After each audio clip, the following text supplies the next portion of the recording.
Approaching international economics in economics optional is very important. Economics optional में जो international economics पूछी जाती है वो कहीं ना कहीं इंडिया के जियोपॉलिटिकल सिनेरियो को देखते हुए भी क्वेश्चंस बनते हैं। Economics optional paper IAS examination के लिए, इसका मतलब कहीं ना कहीं न्यूज़पेपर इन्फ्लुएंस भी होता है इस पेपर के क्वेश्चंस पे।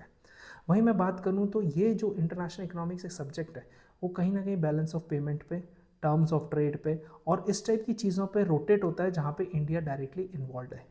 न्यूज़ में अगर आप करंट अकाउंट डेफिसिट पढ़ेंगे तो वो उस पर क्वेश्चन आ सकता है, न्यूज़ में टैरिफ पढ़ेंगे तो उस पर क्वेश्चन आ सकता है।